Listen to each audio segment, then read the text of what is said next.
Ya, kita lanjut ke yang preeklamsia ya atau eklamsia ya. Kita harus tahu dulu untuk berbagai macam diagnosis preeklamsia atau hipertensi ya. Ya, karena indikasi pemberian MGSO4 terutama adalah pada kasus yang preeklamsia ya. Oke. Jadi ada beberapa diagnosis ini ya. Yang pertama hipertensi kronis. Kronis itu jika ada peningkatan tekanan darah sejak sebelum hamil atau di 20 minggu pertama kehamilan. Pertengahan awal berarti 20 minggu pertama kehamilan ya. Tapi kalau ibu yang tadi ada hipertensi sebelum hamil atau hipertensi di 20 minggu pertama ditambah dengan nanti terjadi peningkatan protein urin gitu ya, maka kita katakan dia sebagai hipertensi kronis superimpos preeklamsia. Jadi preeklamsianya itu dipredisposisi oleh hipertensi kronisnya ya. Jadi hipertensi kronis ini yang menyebabkan preeklamsia ya. Preeklamsia murni jika peningkatan tekanan darah di atas 20 minggu ya. Kemudian ada protein urin berarti kita katakan preeklamsia. Preeklamsia ini ada ringan, berat ya.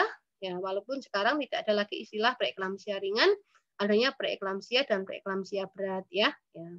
Kalau preeklamsia saja berarti kalau dia diastolnya di bawah 110 ya. Nanti kalau yang berat berarti lebih sama dengan 110 ya. Protein urin yang ringan ini atau preeklamsia saja ini protein urinnya 1 ya. Kalau yang berat bisa lebih dari 1 ya. Oke. Walaupun harus kita ingat bahwa sekarang paradigmanya bergeser. Tidak harus selalu melewati protein urin sebelum masuk gejala yang lain. Bisa jadi kalau ibunya mengalami hipertensi, sakit kepala, pandangan mata kabur, nyeri ulu hati, ya, kemudian nyeri abdomen kuadran kanan atas yang menunjukkan bahwa kapsul pembungkus hepar atau kapsul glisoni itu robek, itu juga sudah dikatakan sebagai preeklamsia. Ya, karena tidak selalu yang mengalami efek pertama dari hipertensi adalah ginjal gitu ya. Kalau yang mengalami efek pertama adalah mata atau kepala, ya yang terjadi adalah sakit kepala, pandangan mata kabur dulu sebelum ada protein urin ya. Jadi artinya kita tidak boleh menganggap remeh ini hipertensi aja kok ini karena nggak ada protein urin gitu ya, nggak perlu diberikan MgSO4. Tapi kita lupa bahwa ibunya mengalami gejala yang lain gitu ya, maka hati-hati ya. Artinya pemberian MgSO4 tidak harus disyaratkan ada protein urin ya. Kalau dia tensinya naik tapi ada juga gejala yang lain, maka kita katakan juga dia mengalami preeklamsia ya.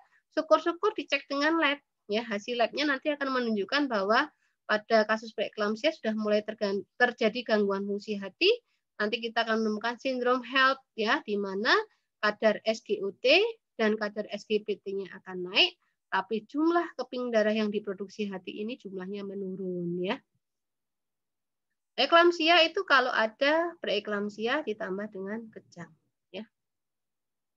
Ya, kalau nanti kita menemukan ibu nipas yang preeklamsia ringan, rawat jalan aja enggak apa-apa ya, ambulatoir ya. Tidak harus tirah baring juga aktivitas tapi jangan yang berat ya. Oke, jalan, kamar mandi ya, merawat bayi, memandikan masih bisa ya. Dietnya reguler, nggak usah ada restriksi garam, tidak usah pengurangan cairan ya. Ya, makannya biasa dengan tambahan 300 kalori untuk ibu nifas ya. Vitamin tetap dikonsumsi ya, suplemen susu bagus sekali untuk ibu nifas ya. Kunjungan setiap minggu, diingat kunjungannya setiap minggu, walaupun dia kan kita kalau di nifas ada KF1, KF2, KF3 ya. Walaupun jaraknya mungkin secara teori 2 minggu, 3 minggu, tapi kita harus tetap mengunjungi selama 1 minggu ya.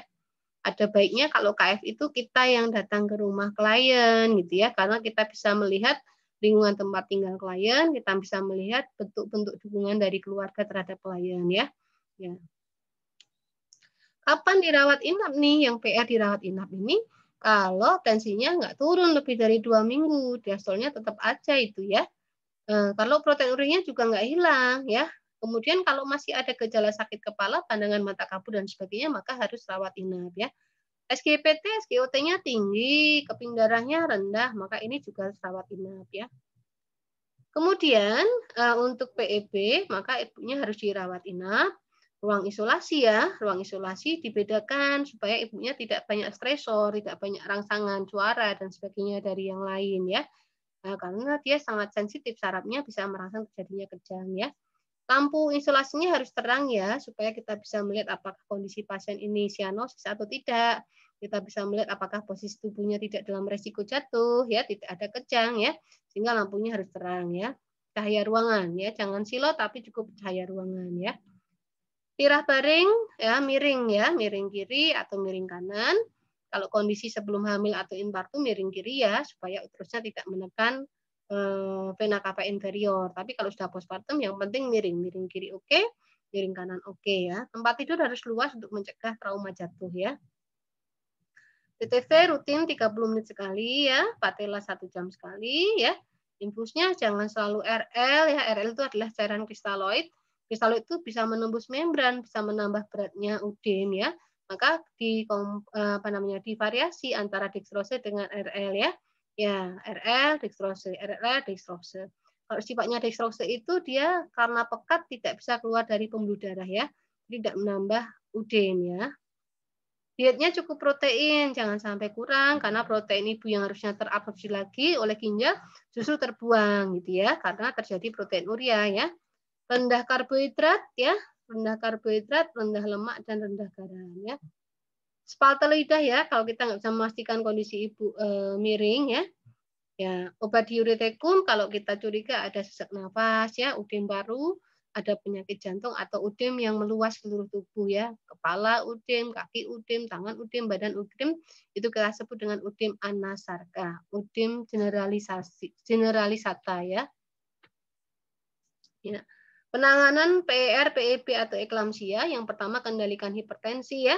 Diastolnya tidak boleh lebih dari 100 ya. Macam-macam obatnya bisa ada hidralazin, metildopa, nifedipin ya, labetalol atau verapamil ya. Kalau postpartum sudah boleh minum yang konsumsinya golongan kaptopril boleh ya. Nah, kita bicara MG-SO4 ya. MG-SO4 ini adalah antikonvulsan ya. Magnesium ini dia merelaksasikan otot, merelaksasikan arteri sehingga mengurangi tekanan darah, mengurangi sensitivitas saraf juga, mengurangi resiko kejang ya. Ada yang di dunia ini kalau saya tidak keliru, kalau saya tidak kurang menuliskan, ada 4 jenis konsentrasi ya. Ada yang kepekatan 10%, 20%, 40%, dan 50% ya. Yang 10%, 1 gramnya 10 mili, tidak perlu dianjurkan, bisa masuk ke tubuh ya, karena nggak pekat, nggak panas, nggak sakit ya. Kalau yang 20%, 1 gramnya 5 mili ya, kalau kita mau mengambil 1 gram berarti kita menyedotnya 5 mili, ini juga tidak panas, tidak pekat ya, tidak sakit ya. Ya, ini nggak dianjurkan juga. Tapi kalau kita mempunyai yang 40% dan 50%, berarti harus dianjurkan. Dengan kata lain, batas maksimal kepekatan MG-SO4 yang boleh masuk ke tubuh adalah kepekatan yang 20% ya. Kalau 40% itu berarti pengencerannya 1:1. Kenapa 1:1? Karena 40% dibagi 20% adalah 2 bagian. MG-SO4 selalu 1 bagian, aquabidesnya 1 bagian. Aquabides sisanya ya. Kalau yang 50% ini kita mengejarkannya adalah 1:1,5 ya. Kenapa 1:1,5? Karena 50% dibagi 20% itu 2,5 bagian. Ingat, MG-SO4-nya selalu 1 bagian, sisa bagian yang lain untuk aquabides ya. Karena 50% dibagi 20% itu 2,5 bagian, maka MG-SO4-nya 1%, aquabidesnya 1,5 bagian ya. Oke. Syarat MG-SO4, napasnya harus normal ya, minimal 16 kali per menit atau maksimal 24 kali per menit ya. Karena orang yang sudah sulit bernapas, kita sangat khawatir ya, karena MG-SO4 melemahkan otot dan saraf, sedangkan kita bernapas juga menggunakan otot dan saraf gitu ya. Nanti akan semakin memperburuk kondisi pernapasan ya. Urin output ya, maka kalau kita lihat semua pasien yang preeklamsia, eklamsia harus dipasang kateter, dower kateter ya. Karena kita harus pantau nih fungsi ginjalnya ya. Pastikan jumlah produksi urinnya normal. Tadi kita 0,5 sampai 1 mili per kilogram berat badan per jam atau minimal 30 mili per jam atau minimal 100 mili per 4 jam ya. Ya, untuk memastikan ginjalnya oke nih, tidak ada efek dari MG-SO4-nya, tidak ada efek juga dari preeklamsinya ya. Urin juga harus jumlahnya dikeluarkannya cukup ya, karena urin itu membantu ibu untuk membuang racun metabolisme MgSO4. 75% racun MgSO4-nya dibuang lewat urin. Jadi kalau ibunya urinnya sedikit, fungsi ginjalnya terganggu, berarti sampah metabolisme MgSO4-nya numpuk-numpuk di tubuh. Nanti ibunya bisa mengalami toksik. Ototnya menjadi sangat lemah, sarafnya menjadi sangat lemah. Nanti terjadi gagal pernapasan, terutama penyebab kematiannya. Patella itu berarti saraf yang ada di lipat siku atau lipat lutut gitu ya. Nah, ini kita ketuk karena di situ ada saraf superficialis, saraf yang ada di bagian luar, bagian atas dari tubuh kita ya. Nah, kalau saraf yang di patelanya oke, berarti mengindikasikan saraf yang di jantung, di paru, dan semua organ vital yang lain juga oke. Tapi kalau sudah ada kelemahan pada refleks patelanya, berarti kita khawatir nih saraf yang di organ-organ vital yang lain juga mengalami kelemahan. Kalau sudah mengalami kelemahan, tapi tetap kita berikan MgSO4, nanti akan semakin terjadi kelemahan sarafnya.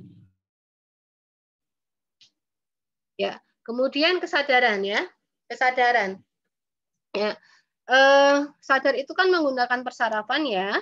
Kalau ibunya nggak sadar, misalnya dalam kondisi dia shock, kemudian ada penurunan kesadaran, yang tadinya kosmosmentis menjadi somnolen dan sebagainya, semakin turun, hati-hati penggunaan MgSO4 karena sarafnya akan semakin melemah ya, nanti akan semakin buruk kesadarannya.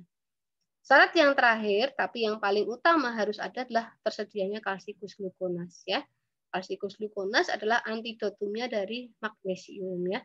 Jadi kalau keracunan itu menunjukkan kadar magnesium dalam darah kita tinggi, maka untuk menetralisir keracunannya tadi, kadar magnesiumnya diturunkan dengan memberikan kalsikus glukonas ya. Kalsikus glukonas yang dipakai dengan kepekatan 10%, dosisnya 1 gram, konversinya 1 gram untuk 10% kita menyedot 10 mili ya.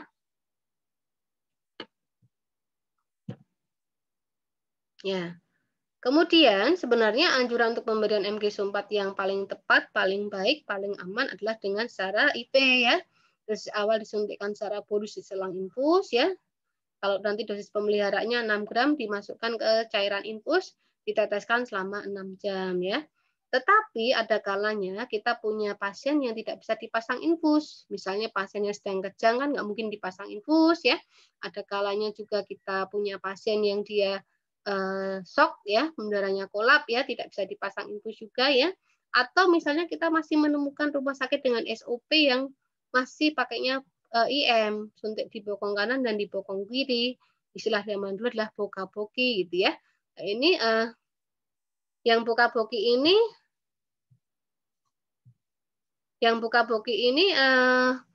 sebenarnya tidak dianjurkan yang IM ya, karena jarum yang masuk itu kan menyebabkan rasa sakit yang bertambah banyak ya. Ya, itu juga akan menyebabkan resiko kejang ya. Kemudian kalau membayangkan ibunya akan disuntik setiap 4 sampai 6 jam sekali untuk IM-nya, ini memberikan stresor psikologis pada ibunya ya. Stresor yang meningkat ini bisa menyebabkan tekanan pada pikiran ibu, bisa menyebabkan terjadinya kejang ya. Tapi seandainya kita memang ketemu dengan kondisi yang menyebabkan kita tidak bisa memberikan secara IV ya, bolus dan drip tadi, maka ibunya dibantu dengan pemberian lidocain ya. Lidocain pengurang rasa sakit tapi yang bahan campurannya adalah HCl ya. Ya, HCl ya. Nanti kita pakai HCl-nya 0,5 mili atau 1 mili ya. Nanti kalau pakai 0,5 mili itu berarti kita pakai yang 1% ya. Kalau yang 1 mili berarti untuk yang 0,5% ya. Ya, nanti dimasukkan ke spet yang sama dengan MgSO4, tapi jangan dikocok. Yang disuntikkan duluan, yang masuk ke tubuh duluan adalah yang lidocainnya dulu ya, jangan kebalik ya. Lidocainnya dulu masuk, kecepatan biasa, baru diikuti dengan memasukkan MgSO4 ya. Jadi dalam satu spet yang sama. Tidak dikocok ya, tidak dikocok. Dosis ya, dosis untuk MgSO4, dosis awal ini kalau secara IV ini 4 gram ya. Bolus berarti lewat selang ya, lewat karet di selang infus itu ya. Nyuntikkannya pelan 5 sampai 8 menit, minimal 5 menit untuk dosis awal 4 gram ini ya. Karena ibunya baru terpapar pertama kali dengan MgSO4, mungkin ada rasa panas sedikit, untuk mengurangi nyerinya kita bisa percepat tetesan infusnya menjadi 300 sampai 400 cc per jam, atau kita boleh lost clamp selama 5 sampai 8 menit itu. Kemudian kita kembalikan lagi ke tetesan awal ya. Tapi kalau ibunya tadi misalnya kondisi tidak bisa diberikan secara IV, misalnya tadi ada kolap pembuluh darah, misalnya sedang kejang, mungkin SOP rumah sakitnya juga mintanya buka-boki, maka kita berikan dosis awal yang buka-boki ini 5 gram bokong kanan, 5 gram bokong kiri, jangan lupa diberikan lidocaine HCl ya. Oke.